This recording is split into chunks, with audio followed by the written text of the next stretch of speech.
Elhamdülillahi Rabbil alemin ve salatu ve selamu ala Resulina Muhammedin ve ala alihi ve sahbihi ecma'in.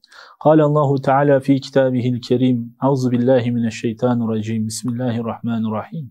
Kul inne salati ve nusuki ve mahyaya ve memati lillahi Rabbil alemin. Sadakallahul azim. Evet kıymetli izleyiciler, Allah nasip etti. Bu programda da tekrar Hz. Peygamber'in dilinden hayata yön veren hadislerle tekrar sizlerle beraberiz. Bu programda Hz. Peygamber'in aleyhissalatu vesselamın hadislerinden bazılarını seçerek sizlerle beraber dinliyor ve hayatımıza tatbik etmek için hep beraber işliyoruz. Tabi Allah Resulü aleyhissalatu vesselamın hadis mecmualarında birçok hadisi vardır. Ancak bizim derlediğimiz, topladığımız hadisler ve içine mana kattığımız ve içine mana verdiğimiz hadisler ise bunlar Allah Resulü'nün sahabesini yetiştirirken, onları hayata ve ahirete hazırlarken biraz daha ön plana çıkardığı ve biraz daha temsili olarak anlattığı hadislerdir. Çünkü örneklik sahasında ve ibretlik sahasında gerçekten ciddi hadislerdir. Ve Allah Resulü Aleyhisselatü Vesselam ahirete yönelik hayatın içinde Allah'ın ne kadar müdahil olduğunu sahabeye anlatmak için birçok hadis rivayet etmiştir. Ve imtihanda olduğumuzu hatırlatmıştır. Birçok noktadan imtihandayız. Bazen Allah bizi imtihan eder. Böyle ki varlıkla imtihan eder. Mesela hayat serüvenimiz içinde, hayatımızın içinde en olmadık rahat süreci içindeyiz. Mali durumumuz hiç olmadığı kadar iyi olabilir ve bazen de refah düzeyimiz hiç olmadığı kadar iyi olabilir veya herhangi bir sıkıntı, herhangi bir meşakkatle baş başa kalmıyoruz olabilir. Bilin ki işte tam da o sırada Allahu Teala'nın bizi mal ile imtihan ettiğini, rahat ile imtihan ettiğini, huzur ile imtihan ettiğini unutmamamız gerekiyor. Ve bazen Allah bizi madalyonu ters yüzüne bakarak, bazen de hastalıklarla, musibetlerle, dertlerle, kederlerle imtihan eder. Yine Allah bizi imtihan ediyor. Tabiri caizse kumaşımızın kalitesini, imanımızın kalitesini aleme, varlık alemine ve bizlere de göstermek istiyor. Ve belki roji mahşerde ya Rabbi biz niye bu haldeyiz, niye bu eziyetteyiz, niye biz peygamberlerin yanında değiliz dediğimizde tercihlerimizi hangi noktada kullandığımızı bize de göstermek için Allah bizi imtihan ediyor. Ve imtihan ederken de samimi bir şekilde Allah'ın rızası için karar verenler ile nefsinin azgınlığına uyup şeytanın hile ve desiselerine kananları farklı bir boyutta değerlendirmek için Allahu Teala bize ciddi bir imtihan sahneleri önümüze koyuyor. İşte Allah Resulü Aleyhisselatü Vesselam da sahabesini ve ümmeti Muhammed'i buna alıştırmak için tabiri caizse sınavın içinde sınavın sorularını ve cevaplarını veriyor. Bakın diyor, ben size Allah'ın razı olduğu bir soru Allah'ın sorduğu sorulara razı olduğu cevapları size vereceğim. İmtihanın içindesiniz ve bir soru kütlesi önünüzdedir, soru listesi önünüzdedir ve bu soru listesine ben size cevaplarını söylüyorum ve sadece size düşen bu cevapları yerine getirmektir. Bu cevapları yapmanızdır. Sadece bir kalem oynatıp doğru şıkka uzanmanız gerekiyor. İşte sahabeye de böyle bir manzarada, böyle bir tabloda İsrail oğullarından yaşanmış bir olayı misal getirerek söylüyor. Allah kendisinden razı olsun, Ebu Hüreyre anlatıyor. Diyor ki Allah Resulü Aleyhisselatü Vesselam bize İsrail oğullarından 3 kişinin imtihanından bahsetti. Dedi ki Allah İsrail oğullarından 3 prototipi, 3 insanı ve diğer insanlara örneklik olacak 3 insanı imtihan etmek istedi. Bunların kalitesini bütün aleme ve kendilerine göstermek istedi. Bunlar Allah'ın biraz daha toplum içinde dışlanmış insanlarıydı. Mesela biri abraştı, alatenliydi. Bir diğeri keldi. Ötekisi kördü. Yani düşünün, toplumun içinde belki dışlandığını, işte Allah bizi böyle yarattı, Allah bizi böyle yaratmasaydı, siz bunu şöyle anlamamız lazım aslında. İşte ben fakir olmasaydım şöyle olurdum, ben sakat olmasaydım böyle olurdum, ben şu pozisyonda olmasaydım böyle olurdum veyahut ben Allah Resulü Aleyhisselatü Vesselam'ın döneminde olsaydım şu sahabeden olurdum gibi soruları aklımıza geliyor ya bazen. İşte Allah Resulü de bulunduğunuz ortam ve mekanın dışında, insanların bulunduğu mekanın dışında olsaydı nasıl olurdu diyerek 3 insan prototipini onların yaşadığı gerçek bir olayı bize anlattı diyor. Diyor ki Allah o 3 insanı imtihan etmek istedi ve derken bir gün bir tanesine bir melek gönderdi. İlk gönderdiği kişi Abraş, alatenli ve biraz daha bedensel, tensel, cildinde farklı hastalıklar olan bir adamdı. Melek geldi, dedi ki bu ne halindir? Niye bu haldesin? Derken sohbet etmeye başladı. Böyle mesela istediğin bir şey olsaydı ne isterdin diye sordu melek adama. Dedi ki ben Allahu Teala'dan şu duayı isterdim. Ediyorum da ara ara. Şunu isterdim, keşke benden bu hastalığı giderseydi. Bu hastalık yüzünden insanlar beni dışlıyor. İnsanlar benimle arkadaşlık, dostluk kurmak istemiyor. Akrabalık kurmak istemiyor. Sosyal işlerimde beni dahil etmek istemiyorlar. Öyle ki ben toplum tarafından tecrid edilmiş, hastalığı yüzünden dışlanmış bir adamım. Keşke bu hastalık benim üzerimde olmasa da, bu hastalık tarafından imtihan edilmesem de, Allah-u Teala beni böyle imtihan etmeseydi. Peki bu hastalığından kurtulmak ister misin diye sorar melek ona. Adam tabii büyük bir coşkuyla ve büyük bir belki arzuyla kim istemez ki, kim böyle olmak ister ki der. Tamam der. Ben Allah'a dua edeyim de seni bu halden kurtarsın. Melek hemen orada Rabbi Rahimimize ellerini açar. Ya Rabbi bu adamın duasını kabul eyle ve onu istediği güzel bir tenle donat, güzelleştir der. Ve derken adamın üzerindeki bütün renk değişimi anında kendini gösterir ve adam büsbütün güzelleşir. Üstüne hastalığın gitmesi bir yana bir de teninin rengi insanları kendine çeken bir renk haline getirir. Berrak olması, güzelleşmesi de bir başka nimet olarak ortaya çıkacak. Melek adama sorar. Peki istediğin başka bir şey var mı? Ne gibi mesela? Dünyalık olarak sevdiğin bir şey var mı der. Adam var der. O Abraş, şimdiki güzel tenli adam. Adam der ki ben develeri çok seviyorum. Allah da biliyor ya, keşke benim bile bir devem olsun. O melek hemen bir deve getirir adama verir ve der ki Allah'ın bereketi senin bu devenin üstünde, sayılarını çoğalsın inşallah der ve çeker gider. Sonra Allah-u Teala o meleği bu sefer kel adamın yanına gider. Gider adamla tanışır, kel adamın yanında oturur. Bu ne halin der, derdin nedir, kederin nedir? Kel adam büyük bir serzenişle, şikayetle başlar söylenmeye. Ya Allah beni böyle yarattı işte. Öyle bir kelliktir ki kimse benimle ilişki kurmuyor. Toplum beni tecrit ediyor, dışlıyor. Hem 2. sınıf insanım. Arkadaşlarım yok, kuramıyorum. Herkes dalga geçiyor. Herkes bir şekilde benimle yan yana gelmek istemiyor. Aynı karede bulunmak istemiyor. Ve bunun noktasında başlar şikayetlerini etmeye. Melek fazla uzatmaz. Der ki bu halinden kurtarmak ister misin? Adam tabii ki der. Kim istemez ki? Ben de isterim. Benim de güzel saçlarım olsun. Cazibeli saçlarım olsun. Yüzüme, güzelliğime renk versin.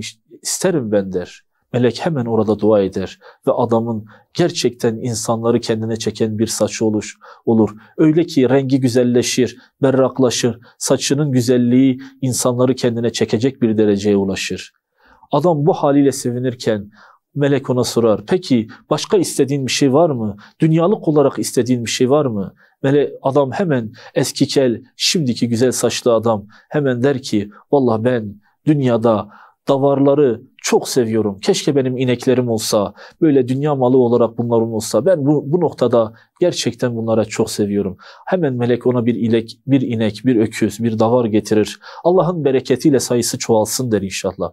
Ve adama teslim eder, çeker gider. Sonra Allahu Teala o meleği kör adamın yanına gönderir. Adamla oturur, konuşur. Körün halini, ahvalini sorar. Büyük bir serzenişle Allah da bizi böyle yarattı, ne yapalım der kör adam. Keşke Allah beni böyle yaratmasaydı. Adam bakar ki niye bu haldeyim diye kendi kendini içselleştirir. İnsanlar benimle yan yana gelmek istemiyor. Kendi ihtiyacımı bile göremiyorum. Doğduğum günden beri mavi rengin, gökyüzünün rengini bilmiyorum der. Ve içten içe kendini acitasyon yapar. Yani kendini böyle acınacak bir hale getirir. Melek der ki bu halinden kurtulmak ister misin? Kim istemez ki der.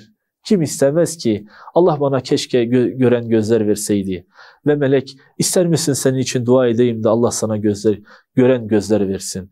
Adam istediğini beyan edince hemen melek ellerini açıyor. Allah-u Teala ona şifa veriyor ve gözleri açılıyor. Öyle ki bakış açısı ve gözünün güzelliği insanlar tarafından da fark edilir derecesinde bir güzellik elde ediyor. Ve sonra melek dönüyor, ona da dünyalık olarak istediği bir şey var mı diye soruyor. Adamcağız tabii var, keşke benim koyunlarım olsaydı. Hemen ona bir koyun melek verir ve Allah koyunlarının sayısını bereketlendirsin der ve çeker gider. Bunlar bu haldeyken dünyada belli yıllar, belli günler, belli zaman dilimi geçirdikten sonra işte tam da refahlarının arttığı, rahatlarının arttığı, geçmişlerini unuttukları bir sırada, belki de nereden geldiklerini unuttukları bir sırada, en olmadık yerde, hiç rastlayamayacağımız yerde, farklı bir mekanda Allah onları imtihan etmek için tekrar o meleği gönderecek. Ancak bu sefer bir istisnayla melek gönderilecek. Allah onları imtihan edecek. Mesela o abraş adama meleği gönderdiğinde o abraş adamın eski haliyle meleği gönderecek. Melek abraş bir şekilde kötü tenli, kötü kokan, kötü görünmeyen bir renk tonuyla ve bir beden ile adamın o eski teni bozuk adamın yanına gittiğinde kapıyı çalacak. Buyur diyecek adam. Allah seni mal ile desteklemiş. Bak Allah sana, ben bir fakir adamım, ben yoksul bir adamım. Ben geldim senden bir sadaka istemeye. Senin de sokağında, ahırında, bayırında, çayırında develerin sayısı halk tarafından dillendirilmiş. Ne olurdu bana bir deve versen? Hem Allah sana bunları bahşetti. Allah aşkına bana bir deve versen olmaz mı? Adam dönüp dedi ki hem sen kim oluyorsun? Kolay mı böyle bir deve vermek? Gelmişsin kapımı çalmışsın bu kötü renginle, bu kötü teninle, bu nahoş kokunla, bu kötü giyinim ve görünüşünle kapımı çalıyorsun. Adam melek ona dönüp diyecek ki halimi yadırgama. Bak Allah sana ne güzel bir ten vermiş, ne güzel bir renk vermiş. Allah seni mal ile de desteklemiş. Ne olur bir tane versen. Adam diyecek mi kolay mı bu develeri kazanmak? Kolay mıydı sanıyorsun sen sanki? Sen biliyor musun ben kaç gecemi verdim? Ne kadar mesai harcadım? Herkes rahatına bakarken ben bunlar için çalıştım, sarf ettim. Hem bu bedeni de böyle bu güzel bu vücudu da böyle güzel tutmak kolay mı der? Melek döner der ki sanki ben seni tanıyorum ya. Sen kendini bu kadar methettin ama sen de benim gibi abraş bir tenliydin. Sen de benim gibi eskiden güzel görünmeyen insanların kendisiyle akrabalık ilişkisi, dostluk ilişkisi kurmayan bir adamdın. Hem sen eskiden de fakirdin sanki. Ben seni gözüm kesiyor bir yerden sanki. Seni tanıyorum sanki bir yerden. Adam hemen gururu, kibiri kabarır. Olur mu öyle şey der. Sen beni tanımıyorsun. Ben eskiden beri böyle zengindim. Hem babamdan kaldı bu servet. Bu ten güzelliği de annemden doğduğumdan beri böyledir. Melek der ki doğru konuş. Sen doğru konuşmuyorsun. Adam yok. Ben doğru konuşuyorum. Melek der ki eğer yalan konuşuyorsan Allah da seni bildiği gibi yapsın. Eğer yalan konuşuyorsan Allah da seni eskisi gibi yapsın der. Ve orada hemen bir hastalık develerine düşer. Bir şekilde Allah bütün develerini, servetini ondan alır ve eski teninin hastalığını da azdırır, lüksettirir, adamı eski abraş haline getirir. Ve bu adam kaybedenlerden olacak imtihanı. Sonra Hazreti Peygamber diyecek ki Allah bu sefer kel adamı imtihan etmek için yine kel sıfatında meleği tekrar o kel adama gönderecek. Daha önce kel olan adam şimdi saçları gürleşmiş, insanlar tarafından itibar görmüş bir adamdır. Melek gidecek tam da aynı eski vaziyetinde, adamın eski vaziyetinde adamın huzuruna girecek. Sana mübarek olsun saçların, teninin rengi, güzelliğin, insanlar arasındaki şöhretin, insanlar arasındaki insanların seni sevmesi ve bu mal sana bereketli olsun. Allah rızası için bana verebileceğin bir davar yok mu? Adam onu kötüleyecek, adam onu yerecek. Renginin ve teninin ve görünüşün kötülüğüyle dalga geçecek. Melek ona müdahale edecek. Aslında diyecek, sen benimle dalga geçiyorsun ama benim gözüm seni bir yerden kesiyor. Sanki sen de eskiden benim gibi kel bir adamdın. Hem insanların kendisiyle ilişki kurmadığı, arkadaşlık kurmadığı, dalga geçtiği bir adamdın. Ben seni tanıyorum. Sen eskiden de bu kadar zengin değildin. İmtihanını hatırla. Allah sana mal verdi, Allah sana servet verdi, Allah sana güzellik verdi. Ve sen şimdi eski pozisyonunda olan benim gibi bir adamı hakir, zayıf görüyorsun. Adam itiraz edecek. Olur mu öyle şey diyecek? Ben bu parayı, bu malı, bu serveti, bu şanı, bu şöhreti kolay kolay elde etmedim. Hepsi alnımın teri diyecek. Melek itiraz edecek. Eğer senin söylediğin doğru değilse Allah da seni eski haline çevirsin inşallah diyecek. Ve derken adam eski malını, şimdiki malını, servetini hepsini kaybedecek. Eski kelliğine dönecek, hakirliğine dönecek, toplum tarafından hakir görecek ve imtihanı kaybedenlerden olacak. Allah Resulü Aleyhisselatü Vesselam devam edecek. Diyecek ki Allah bu sefer kör adamı imtihan etmek için yine kör kılında meleği gönderecek. Adamın yanına varacak. Kör kılında, eski körün yanına gittiğinde melek diyecek ki Allah sana mübarek etsin. Allah sana gören gözler nasip etti. Allah senin çevreni, dostunu, ahbabını, arkadaşını genişletti. Hem itibar verdi sana, bir de seni mal ile destekledi. Ne olurdu Allah rızası için bana bir koyundan verseydin. Ben de en azından azık olarak kendime onu kullansam.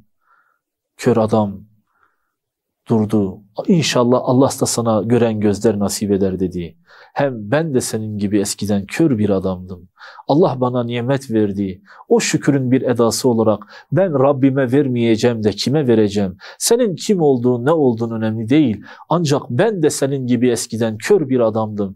Allah bana ihsanda bulundu. Hiçbir gücüm, kuvvetim olmadığı halde, insanlar tarafından hakir görüldüğüm halde Allah beni aziz etti. İnsanların içinde fakir olduğum halde Allah beni zengin etti. Şimdi sen Allah rızası için istedin ya, tabii ki ben de Allah rızası için veriyorum. Git gez dolaş, hangisini istiyorsan, hangi semiz hayvan varsa onu Allah için sana infak ettim der. Melek hemen suretini değiştirir. Sana mübarek olsun. Allah'ın seni imtihan ettiği, Rabbin seni imtihan ettiği ve sen de imtihanını geçenler içindesin. Malın da, servetin de, şöhretin de, namın da sana mübarek olsun. Allah seni imtihanı geçenlerden eyledi dedi. Allah Resulü Aleyhisselatü Vesselam hadis-i şerifi burada bitirdi. Sahabe onun ne demek istediğini en güzel şekilde anladı. İmtihan ediliyoruz. Haberiniz olsun. Yoktan var edildik ve yine yok olmaya doğru gidiyoruz. Hangi pozisyonda olduğumuz hiç önemli değil.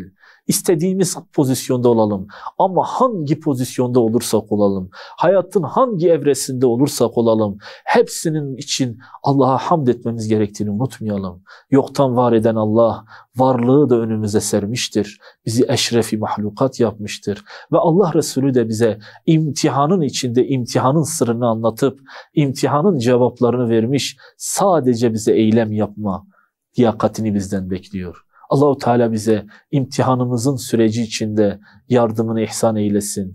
Bizi iyilerle desteklesin. Doğru kararlar vermeyi bize nasip eylesin. Nefsimizin cimriliğinden, şeytanın hilelerinden bizi muhafaza eylesin. Allah sizi de bizi de doğru karar verip Allah'ın razı olduğu eylemleri yapmayı ve o hadiste olduğu gibi imtihanı güzel bir şekilde vermeyi nasip eylesin. Hepinizi Allah'a emanet ediyoruz. Ve ahiru da'vana enilhamdülillahi rabbil alemin. Esselamu aleyküm ve rahmetullahi ve berekatuhu.